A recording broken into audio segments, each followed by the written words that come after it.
Look at all those skeletons. Wait. Okay, Look at all those skeletons. There Hey, we go. everybody, welcome. How's everybody doing? Welcome to the cooking spot. Can you hear me? Just make sure that we're not on the mic. Can someone There we say, go. yes, Chef, we can hear you and Chef Ruben? Oh, we got some thumbs up. Yeah. Thumbs up. Was there a thumbs up? Yes? Beautiful. Got some Okay, thumbs up. so Great. today what we're gonna do is we are gonna make some pan de muerto, right? Day of the Dead is coming up, so we're going to make some delicious bread.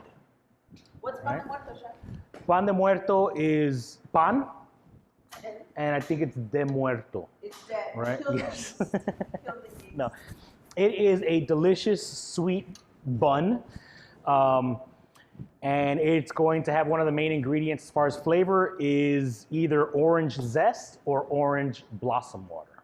Ah. Yes. All right, so some of you have watched the movie Coco, right? Some of you practice this particular holiday, Uh-huh. Dia de los Muertos, and it's basically honoring the dead, right? The people that have passed in our lives that we love, that we shouldn't forget, right? Again, hence the movie Coco. If you haven't watched it, watch it. It's important that as culinarians we understand history, traditions, religions. Even if we don't practice them, it's important to understand because there's a lot of dietary rituals that come with them, right? There's Lent, if you're a Catholic, there's there's a lot of other traditions that we either take on or that we practice in the United States that come from other cultures. So even if it doesn't belong to you, right? Because you're like, that's a Mexican thing. You kind of need to know a little bit about a lot of everything, right? So today's no different. Even HEB markets this way, okay? So if you're thinking, I don't need to know any of that. How many of you have gone to HEB recently and there's pan de muerto right They're now there. on the aisles? They are there. Okay? So again, if you want to make money in this industry, you kind of got to be a little bit diverse as Mhm. far as culinary traditions and holidays and things like that, right? Absolutely. So what this basically is a brioche. Am I right, Chef? Yes. Like it's a Yes. yeast. So if you All take right. Chef Ruben's class, breads, you'll All right. do We're kind gonna- of a yeast. yeah. We're gonna make like we would make like concha dough, which is very similar to this, right? Concha dough usually is not gonna have the orange zest. Someone put it in grandma. Sorry. Somebody put a grandma. You know, was that for me or what? Right, no. But so yeah, we're gonna use, like I said, a little bit of orange zest to kind of give us a little bit of extra flavor. But it's gonna be a very sweet dough. It's gonna be very, very light, very, very yummy. Yum, awesome. So basic brioche, we gotta work fast with the bread, right? Mm-hmm. Now, why specifically this bread is iconic to the altar, if you will, is because it's kind of a invitation to the loved ones, the ones that have passed, to say, here you go, welcome. This specific bread is symbolic of that. It's saying, welcome, we honor you, you're home, right? Or you're come to visit us again. So this particular recipe was handed down to me by a pastry chef, an up-and-coming pastry chef, Nora, who's out of San Antonio. She runs a pop-up bake shop called Masa Ruda, and it has some corn Milk.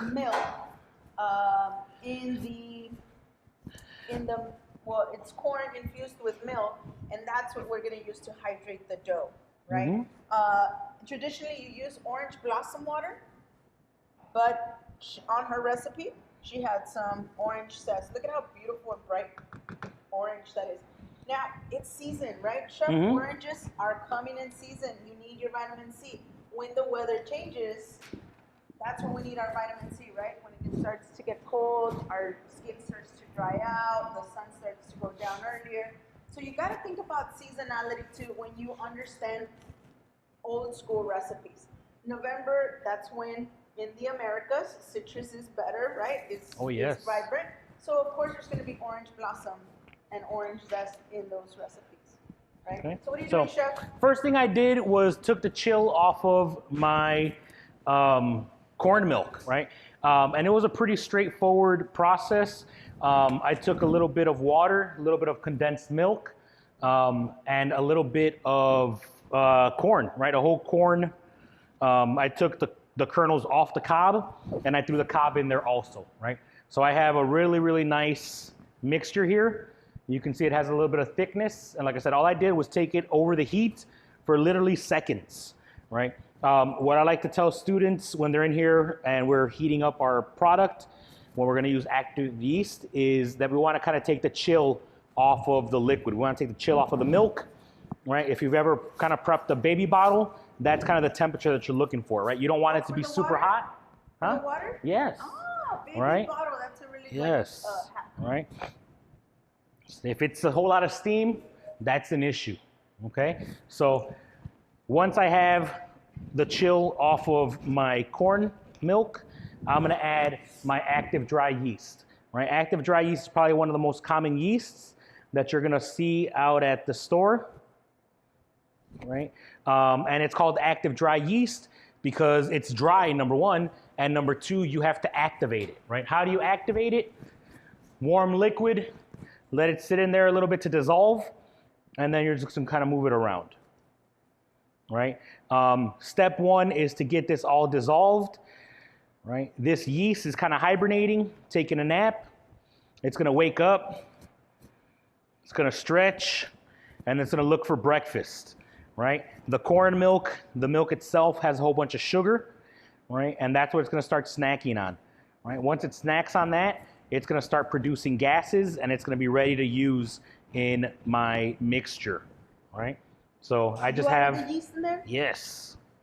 All right, so the yeast is just gonna hang out in here and I'm just gonna put it off to the side, right? It's gonna take about 5 minutes.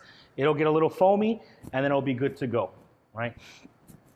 While this is waiting, right, we're gonna kind of get our bowl and start getting some of our ingredients together, okay? We're gonna use bread flour. Oh my gosh, Right. this smells so good. Bread flour? Bread flour, right? We're gonna use a little bit of whole wheat flour, right? That's gonna go in, right? We're gonna use our lemon zest, orange zest, right? I made a lemon cake earlier, so I got lemon on the brain. Orange, Right. you're glad you Orange, got that right? mistake. A little bit of salt, right? Chef, And they want this recipe. What did I tell you about this recipe? top secret, Top secret? top secret. Who's asking? Who's Angela Leslie Martinez? Angela, are you, that's the brothers of the mushroom, right? Your brother's the Is it? mushroom guy? Your brother, the mushroom guy, right? So these ingredients kind of get put together, right? I'm going to get some eggs ready to go. I'm gonna use like 4 eggs. To those 4 eggs, I'm going to add my vanilla, okay? So like that, you can get everything ready to go. 4 eggs. There's 1. There's 2. This is a super secret recipe. There's 3. You can read it here. If you can read it, it's yours, right? All right. So vanilla and the eggs, and this is gonna gotta get put aside, right? What I'm gonna do is the sugar and the butter is going to kind of get left behind for now, okay? If some of you have had breads and rolls before, if some of you ever made conchas before, the mixing process takes a very long time, right? Butter, we actually have 2 different kinds of butter. We have regular butter, and then we have a little bit of brown butter, right? That's really, really good at slowing down gluten development, so it stays nice and soft. Sugar also does a really good job of slowing down gluten development so that it's nice and soft, right? But we also want quite a bit of gluten development, right? We want it to kind of hold together.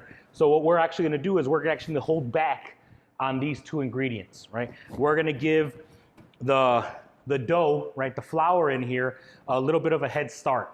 right? It's gonna be the flour, it's gonna be the eggs with the vanilla, and then I'm gonna add my milk mixture, which is gonna have the yeast, and I'm gonna let that go for a few minutes, right? Start kind of bringing that dough together, and then little by little, I'm gonna be adding the sugar, the regular butter, and the brown butter, right? As it melts, it's gonna get incorporated. If I throw everything all at once, you can do it, but you are gonna be mixing with your mixer for probably about 30 to 45 minutes, right? We give the gluten a little bit of a head start, and then kind of right when it's close to where you want it to, start adding the butter, and that'll kind of just slow down the process. Our goal is to kind of get this done in about 15 minutes from start to finish, right? You got your mixer. We're gonna have our dough hook, and we're gonna get it going, okay? Let's get an overhead shot because I have the milk. Method. I have this right here that is starting to kind of froth up on me. So I want you to see, let's go in there. All right. It's starting to kind of froth up on me. It looks like a science experiment. Right. That means that the yeast is happy. It's eating the sugar, and it's producing alcohol and gas. Right, and that's what we want. Right. So now that I have that there, into the mixer it goes. Right. Everything except for the sugar and the butter is going to go in right now. Right. So there's my liquid, which is that corn milk that we made, and it was just a combination of the milk. It was a combination of sweetened condensed milk and corn. Right. The corn kernels and the corn cob. A little bit of water, and that was it. Okay. So I have that ready to go here. I'm gonna kind of scoot it over here to the center so we can get a nice overhead shot in a little bit. All right. I got this going right here. So now I'm gonna get everything going. Kind of lean it so you can kind of see. And I'm gonna, like I said, give everything a head start. Almost all the ingredients are in here, right? The ingredients that are not in there, like I said, are the ones that are going to stop or slow down my dough from coming together, right? So I'm gonna let it go like this for about 2 minutes, maybe 3 minutes before I start adding my sugar, right? My brown butter and my regular butter, right? And when I add it in, I'm gonna add it just a little bit at a time, all right? So we got that going. While this is going, I think Chef Nadia is going to talk a little bit about empanadas, a little bit about squash. I am. Right? So, because 'tis the season. Tis right? the season. Squash is awesome. Squash is tasty. And squash is magical right now. So when we're talking about the fall, right? Not only is this an iconic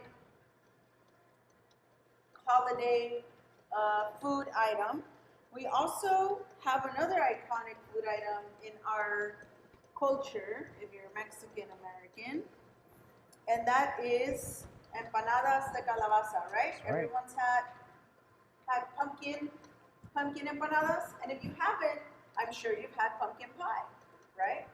So one of the ways that we talk about squashes, the only one of the ways we talk about squashes nowadays is if it's spiralized as a zucchini noodle, or if it's in a caldo, or if it's, again, just pumpkin for pumpkin pie. Mm-hmm. We never really talk about this fella right here, which is one of my favorite squashes, and this is the acorn squash.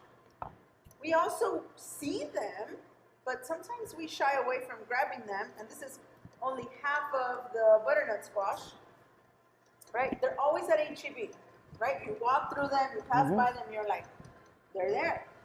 Even during the pandemic, when there was no groceries and no toilet paper and no anything, guess what was still left? Good old squash. Squash, okay? That guy, Christopher Columbus, when he got here, guess what he ate? Squash, okay? So why have we not incorporated this into our yearly, daily, monthly diets? Well, I don't know, Chef, but we're going to do it today. So, But it's again, yummy. you learn a little bit more about squashes and professional kitchen essentials, where we identify a variety of squashes. So these are leftover from the class that I had this morning. And then I thought, you know what? We have some leftovers, so we're going to make empanadas de calabaza, right? Or acorn and butternut squash turnovers if you're American. Okay, what do they look like? Oh, they look so cute. Look, we already did them. That's it. That's my demo. Thank you for coming to my TED Talk. Look at these guys. So little zoom in on these babies. They're so cute. It's like a smile. Oh, that's a frown. That's a smile. Okay. Oh, where am I? Sorry. There we go. We're trying to get you to, right there. On the overhead. Sorry. All right. Look at these little babies. They're so cute, right? We have a little bit of sugar on these. So I made some before just to test out the recipe, and we're gonna show you how to do them. Very, very simple. Yeah. Okay. Look at that dough. Overhead real quick right now again. Right. This right here is my dough. Right. Starting to mix. Looks very dry. But I'm about to add the butter and start adding the butter and the sugar little by little, right? That butter and sugar, as it goes, it's going to kind of dissolve and it's going to kind of liquefy, and it is going to make my butter really, really soft, really, really nice. Okay, so kind of go back on low speed. Where is it? And then I'm just going to add, right, a few little pats of butter. Right. A little sprinkle of sugar. Now make sure I lift it up so I can kind of begin the mixing process. A little bit of my brown butter. All right. And this is going to kind of be the process for the next 10 or 15 minutes. Okay? 10 or 15 minutes. Yes. Sure. Got it. All right. 10 or 15 minutes. We got to go. We got to talk real fast because we only have 10 or 15 minutes. That's right. Just kidding. I know. We don't have time. So, how do we get to the insides of these? With acorn squash, don't let it intimidate you. It has a lot of ridges. So, the first thing you want to do is cut it in half. You're going to see all these beautiful Look at that. seeds. Okay? Really beautiful, really nice. What you do is you grab a spoon, and with the same spoon, this edge right here, you can take off all those guts. They're literally called guts. Guts. They're not like membranes and no, it's squash guts. Okay? Squash guts, super good. You can roast the seeds, right? Remember, we try not to waste anything. We try not to discard anything that we can utilize in the kitchen. So you've seen these at the flea market. You've seen them at in Mexico. Roasted with a little bit of salt. Yum yums. Okay. So, like I mentioned, you do have these ridges. What you want to do is follow your knife in them. Most vegetables, you'll notice, they'll tell you where to cut, right?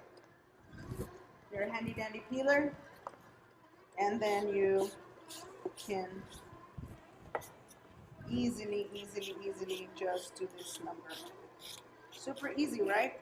We try not to do this from the whole squash. We just break it into sections, and that'll allow us to get the most yield from our squash, right?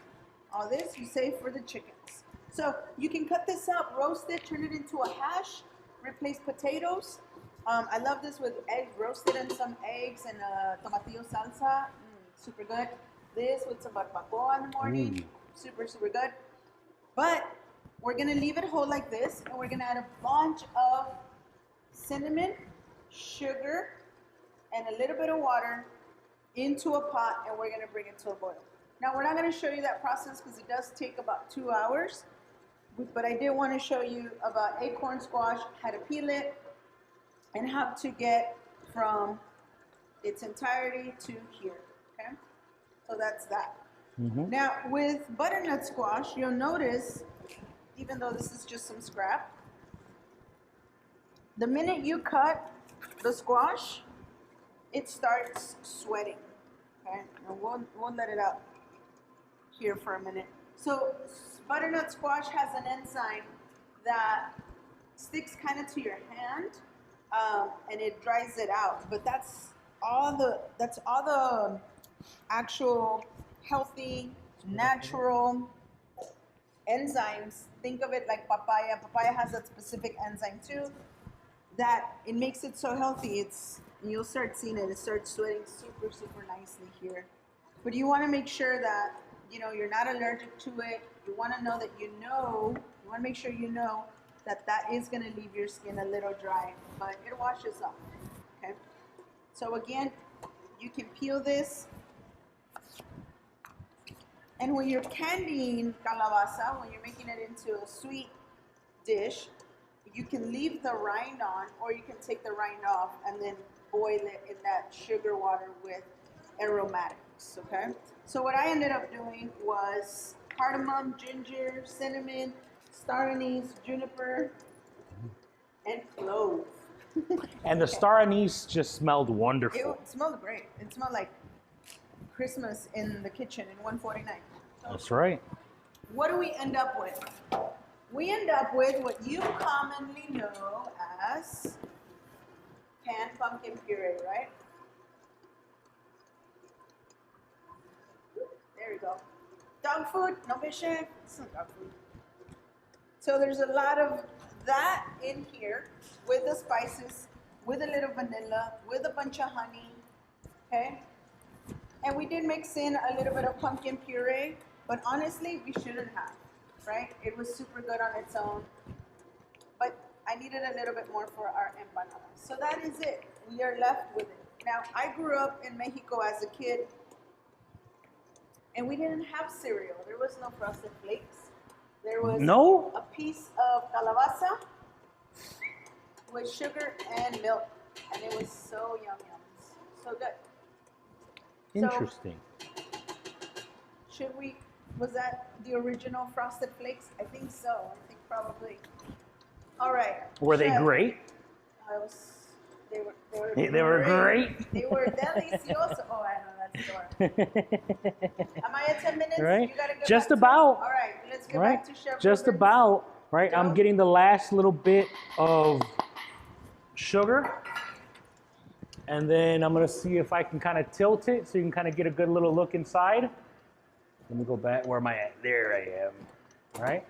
So my dough is looking nice and happy. Right. All the sugar got incorporated. All the butters got incorporated. And you kind of saw it look like a little dry mess. You might have been doubting me a little earlier. Like, this guy's not going to have his stuff come together. He don't know what he's talking about. Huh? I know. When it comes to carbs, I know. Okay, so this right here is going to be the dough that you're going to use, right? When everything's said and done, I'm gonna let it go for maybe about another minute, and I'm gonna prep my bowl in the meanwhile, right? I'm gonna get a little bowl with a little bit of oil because I wanna make sure that it does not stick to my, that it doesn't stick to my bowl while it's rising, okay? So I'm gonna turn it off, bring this down. You need a little oil, Chef. There we go, all right? So this right here is going to be my dough, and I'm gonna do a little overhead right there, all right? Oh, All right. Ooh. And it's gonna come right out, all right? Look at that. Gosh. Nice. Right here, whenever I put my doughs away, I don't want to leave all these kind of little nooks and crannies, all these spots where the gluten or where the air can escape, right? So I like to kind of fold it over and then kind of just give it a little push, right? 2 reasons, right? Number 1, that's the right thing to do. Number 2, it feels awesome, right? The dough feels awesome? Oh, yes. Look at that. It just looked like a little ugly duckling a little while ago. Now it's a beautiful swan. What does it smell like? Yeast. right? Yeast and orange, Yeast and orange. right?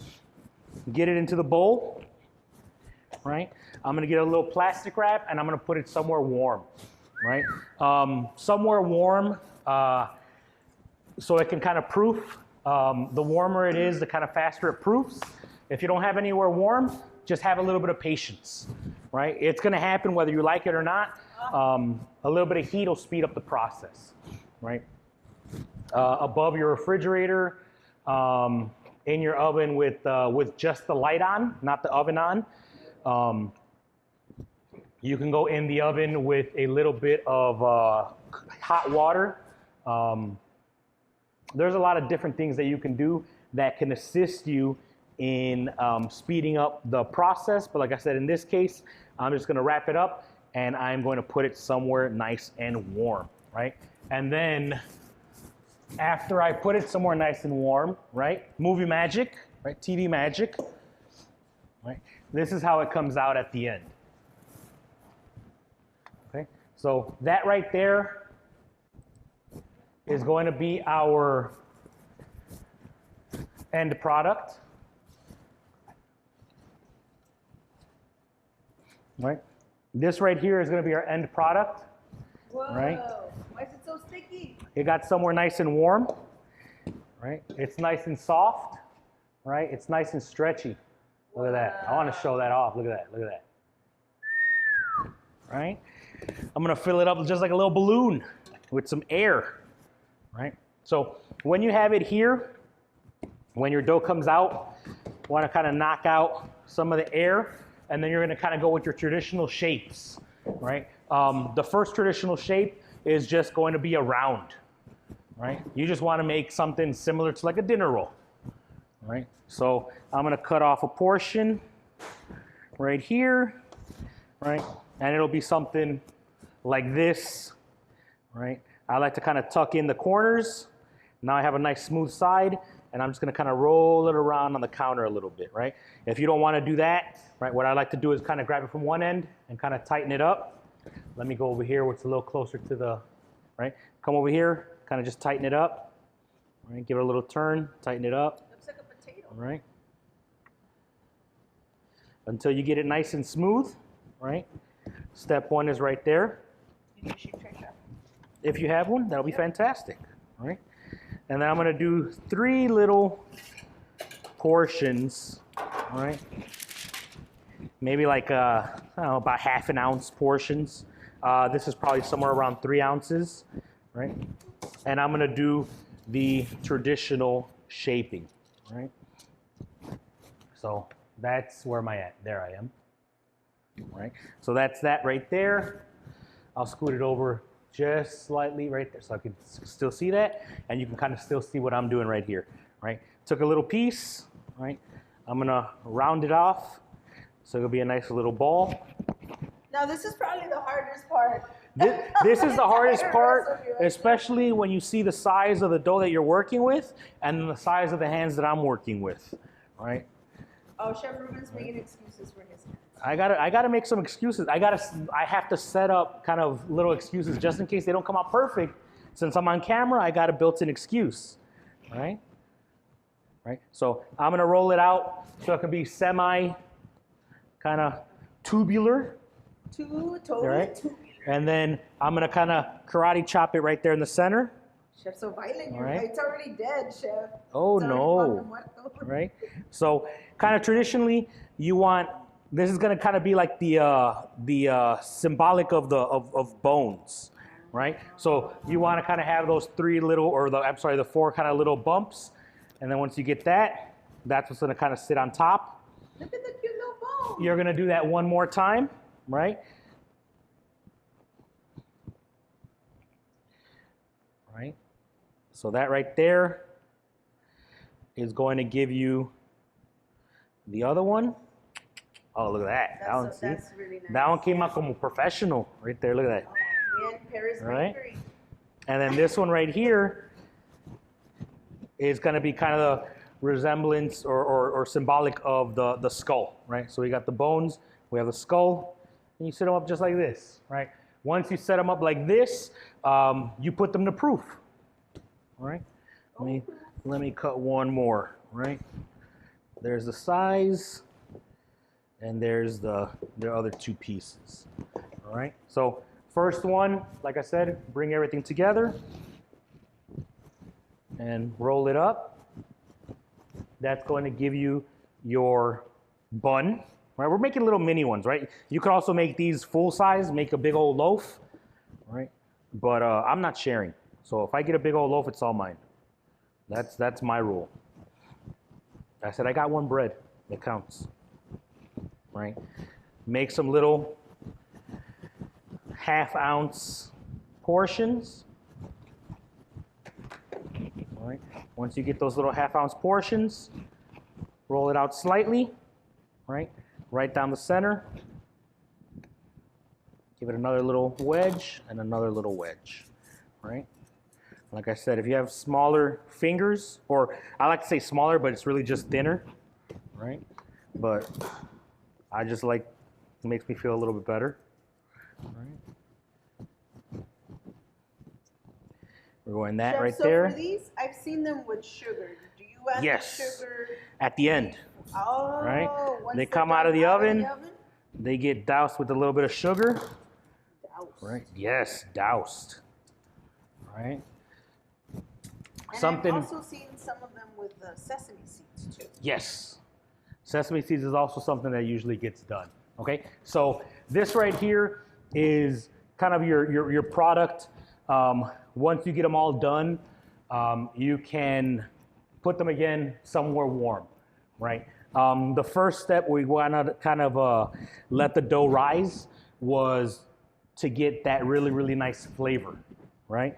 To get that fermented flavor that you appreciate in bread, right? This time that we want them in the fries, it's going to be all about getting that light and fluffy bun, right? This right here is kind of the before, right? And then this is the after, right? Whoa. So they're going to puff up, right? Once they get here, they're going to get a little bit of egg wash, and then they're going to go into the oven. We have egg Right. wash. So we have a little bit of egg wash. If we can get these egg washed. Meanwhile, I wrap these up, Right. and I put them somewhere nice and warm. What is the egg wash ratio, Chef, for some of those that don't know what egg wash is? Egg wash. Egg wash ratio, 1 egg to just a splash of water, really. Mm-hmm. You want to make sure you break up all your egg. And what happens when you egg wash things is you get that beautiful Maillard reaction because bread has butter and it has yeast, but it needs just a little bit of fat on the outside to create that golden brown delicious look that we like on our empanadas, on our, on the breads, on our, what else? What else is egg wash? On the Maillard reaction, brown food just tastes good. Yeah, that's that's on true. everything, right? On our baked goods, it's going to help a little bit with that browning. But a big thing that it's going to do is going to help with the look, right? It's going to give you a nice little shiny, glossy look, which is very people appreciate, right? Once these buns come out of the oven, get them a little bit of sugar, and because they need a little more sugar, right? But that's what makes them so good, right? Oh. Right. So we got that there. We're gonna get these into the oven, and then we gotta wait, let's say about 15-ish minutes. All right. This is the hardest part, is that you actually have to wait. No, I don't want to wait. All right. So there we go. Beautiful. Okay, I got 15 minutes. We got 15 minutes to make empanadas. Ready to go. Just kidding. Welcome back to empanadas. I was making little buns. You don't want to finish those? I'm gonna hang that over here. Yeah, finish. Chef Ruben's gonna finish those little buns because I wanna. That's right. All right. So your basic empanada dough is gonna consist of butter, flour, water, and egg, and a little bit of salt. Okay. This is a very standard recipe. You can get it in your pies and tarts. You can get it into your fundamentals of baking. should have this recipe available to you. So again, while we wait, we make some other fun stuff, right? First thing I'm gonna do is I'm just gonna use a portion of, whoopsies, just a quick portion of my dough. Now I have been chilling my dough. We made it this morning once we realized that we were gonna make empanadas.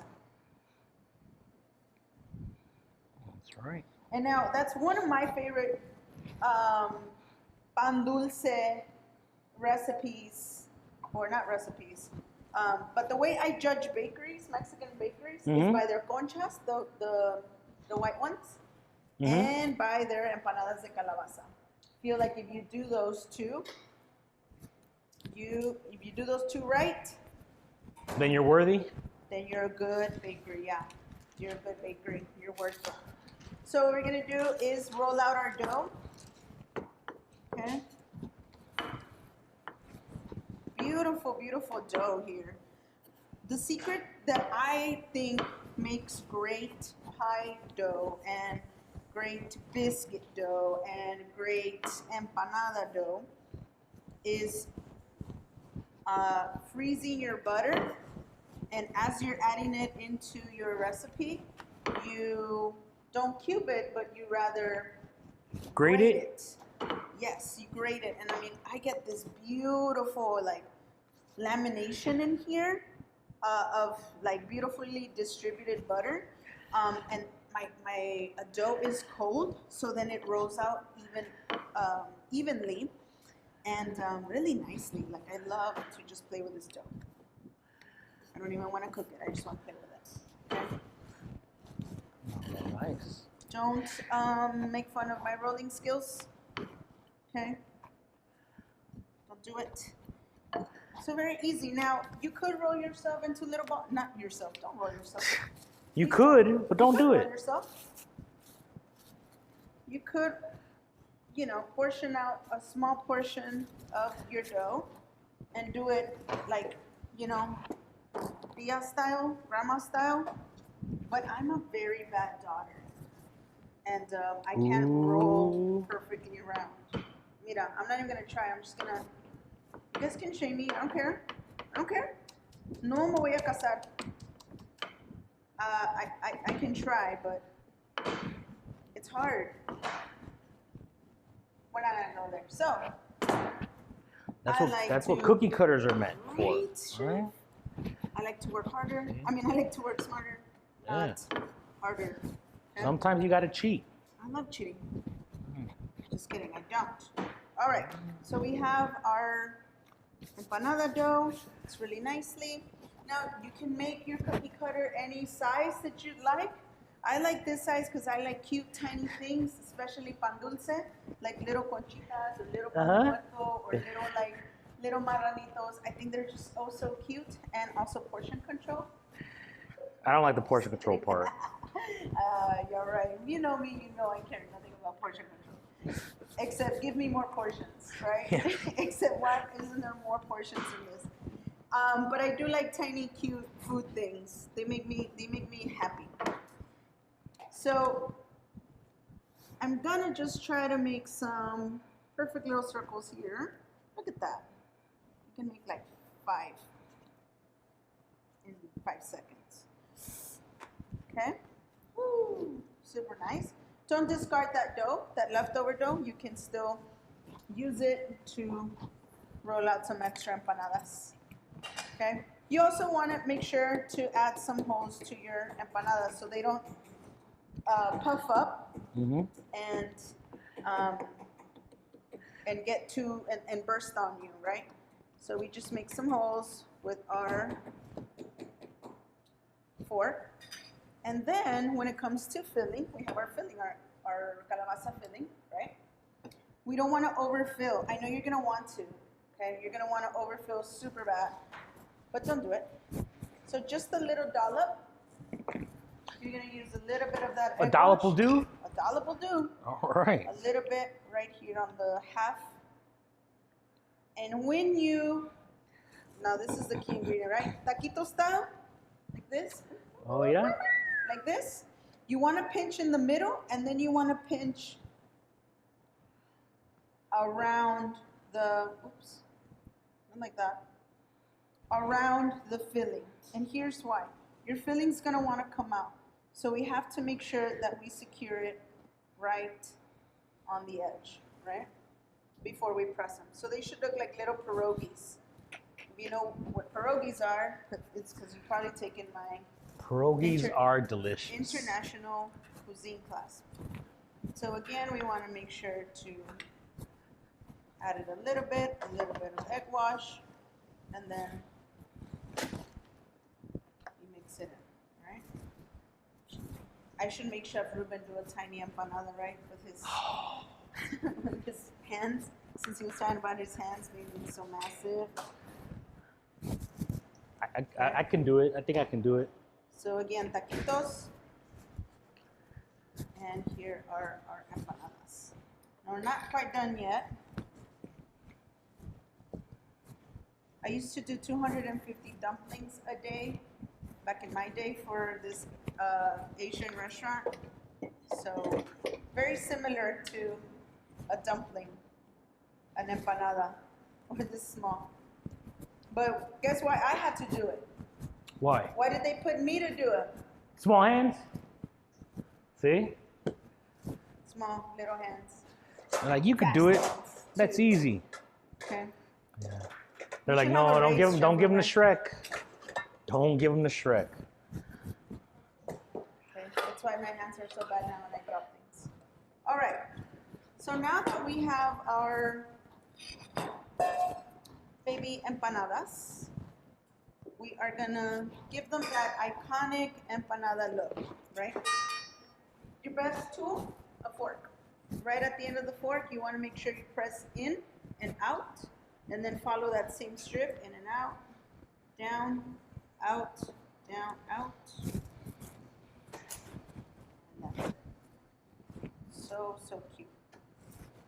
Super cute. Now, if you shape this into a square and add some strawberry jam, what do I have?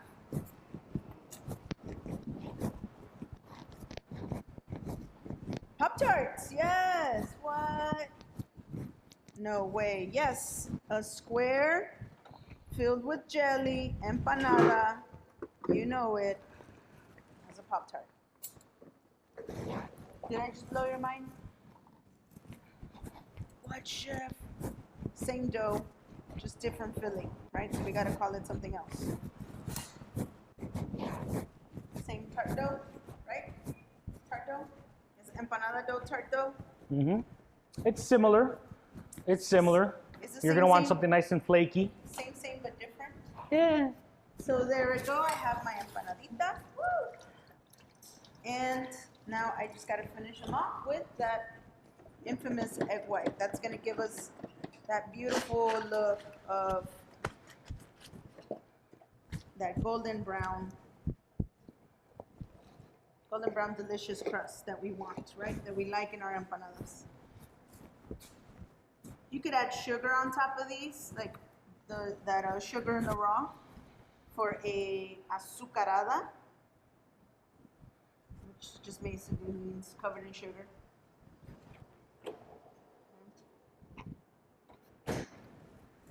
Or you can just wait afterwards to coat them in sugar and cinnamon. But we are going to throw ours in this delicious cinnamon powdered sugar mixture because they taste the best with that one versus the other ones. I'm not going to fill up my entire sheet tray because, are we almost ready? Yes. Ooh, we're almost ready because we're ready. So Chef Ruben's going to take the bread out. I'm going to clean up and put my empanadas in. But you already saw my final product, so. So we're going in there.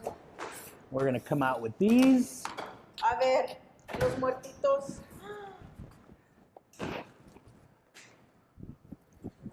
So these are them right there. Right now they're nice and hot. So we want to kind of wait, let them cool down a little bit. And then we're going to add a little bit of sugar, right? What we can do is kind of as they cool down, Smells so good, y'all. brush them with a little bit of butter it'll be something nice and moist, so the kind of sugar can kind of stick to it a little bit better. I'll get it. Right. Sugar. So this right here, like I said, is just missing a little bit of butter. I'm gonna get a little bit of butter, and I'm going to melt it. So while we're melting that, Chef Ruben, one of the things that, oh my God, how did I get flour all over me? One of the things that Dia de los Muertos is really known for is setting up an altar, right? A little commemoration of the things that your loved one loved, right? And you always hear like people are like, oh, it's just he loved whiskey, so ahí le tenemos una botellita, but it's empty because no la tomamos, or whatever. So I want to ask you, Chef Ruben, if we had... I thought you were talking about me. No. Bread, carbs. If we had, what would you come back to this life for as carbs? The past one? Yeah, but what would you want? What specific thing would you want to be left out for you? I know what it would be for me. What will it be? A topo chico. Like, a topo chico. Like she loved topo chicos. Like, I don't know. Topo chico bottle for her there. Maybe some ramen, spicy Korean ramen. Right. I think a baguette and a little bit of salted butter. Oh. And I go, a little tear will come out my eye. I go, they do care. I go like that. Not a fresh flour tortilla? No. I am actually not big on flour tortillas. I grew up on corn tortillas. So those are the ones that I appreciate the most. Oh my gosh, it smells so good. Can you guys smell it? It smells like my childhood. All right. Let's give them a little bath. It's gonna give me a little bit of extra butter. It's gonna make sure that the skin or the outside crust of this bread stays nice and soft. All right. And as I do that, if you can kind of just let it rain butter on, let it rain sugar on them. The honors. That's right. All right. Go crazy. Go crazy. All right. Chef, you don't gotta go crazy if you stay crazy. That's right. If you stay crazy, you don't gotta get crazy. That's right. This is amazing, guys. How did we get here as a culture? I don't know, but I'm so glad that we have these flavors. Right? They're very simple. Brioche is probably one of the oldest, or like yeast and bread, right? It was found in Egypt. It's been going for a while. It's yummy, it's tasty, and they kind of have something very similar to it, right? They might not call it brioche, but a dough very similar to it is found just about everywhere. Yes, everywhere. Right. So you see brioche in Morocco, you definitely see it in Mexico. You Something like this, right? They might not have called it brioche, but the pan de muerto, the conchas, kind of things like that, it all tends to be right around the same, right? The same type of dough, right? Ooh, feels nice and soft. Get it onto a little plate so I can show off a little bit. Just kind of lifting these up, kind of some of the steam that's coming off the bottom. I can smell the orange zest. Yeah, that's what I smell now. It's so beautiful. All right. Oh, that pan's hot. Oh, they look so cute. All right. I mean, delicious and nutritious. There we go. And amazing. So how long has it been? Have we got the hour yet? Ish? I think we're about the hour. Look at that. Yeah. So, just a quick demonstration. Chef Ruben's awesome. He whipped this recipe for us. Amazing empanaditas. Super cute. I hope you guys are, as you're thinking about food traditions and cultures, you start, trying some of these recipes out. Why not? You don't have to partake in any kind of holiday thing. But if you say, man, I've never had that, and that looks good. Let's try it. Now's your time to play. Now's your time to play. Like I said, I would have never done, even though somebody gifted me this recipe, I would have never done it unless, but this is why we did it. I had it in my repertoire, and now I know. And when I saw that recipe, I go, corn milk? Corn milk. Interesting. You have my attention. I want to try it out. Do we have any questions? Do you guys have any questions? Should we try, Michelle? While they have I'm trying to wait till hurry up and ask a question so I can eat. Oh, there's almost a question. What was that? Almost a question. Someone said not me. Not me. Okay. Well, we thank you guys for you Okay. can smell the goodness. Melba says I can smell the goodness. Awesome. Okay. We want to thank you guys for showing up to the cooking spot. Thank you. Yes, I will share the recipes. Of course, I will share the recipes. Again, we're here for you, right? If there's something that you definitely want us to try, let us know that you know, what's coming up. Like, oh, we're going to have November coming up, guys. November, we are going to do something for Thanksgiving.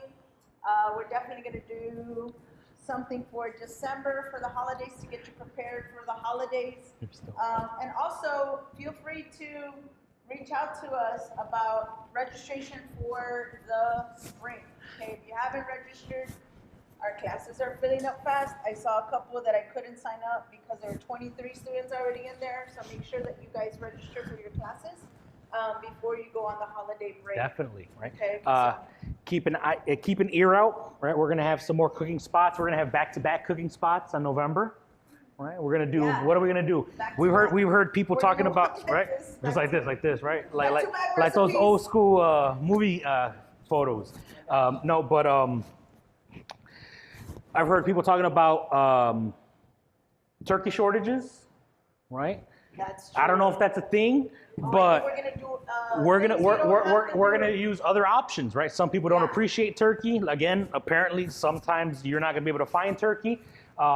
So me and Chef Fernanda are gonna be making some kind of turkey, other options other than turkey. We're gonna do some prime rib Leg of and lamb. maybe some leg of lamb, right? Then I'm we're gonna gonna try do to do a tofurkey. right. Why not? We're gonna Some do. people are vegetarian. We're gonna do sides and what was it? Pies. Sides and pies, Sides and pies, right? guys. So we're gonna have back-to-back cooking spots the 2 weeks leading up to Thanksgiving, right? Just to kind of give you some ideas, just to kind of give you maybe something that you can add to your repertoire, show off in front of your family. Oh yeah, this is the time to show off, especially if you're Right. going to culinary school. You're gonna be like, oh yeah, it's because That's he's right. going to be a chef. Let's go, oh, es porque chef, es porque chef, Es like que that. You go like that. Está yendo That's- para la escuela Yeah. para ser chef. Ajá. Uh-huh. Yeah, so we're gonna do some sides, some pies, some different takes on Thanksgiving, and especially if we have turkey shortages. So Definitely. watch out for the cooking spot. Thank you all so much for showing up. Register, and you know where to find us. Definitely. Until All next right. time. Until next time. Bye guys. Thank you. You have yourselves a Happy great one. Halloween.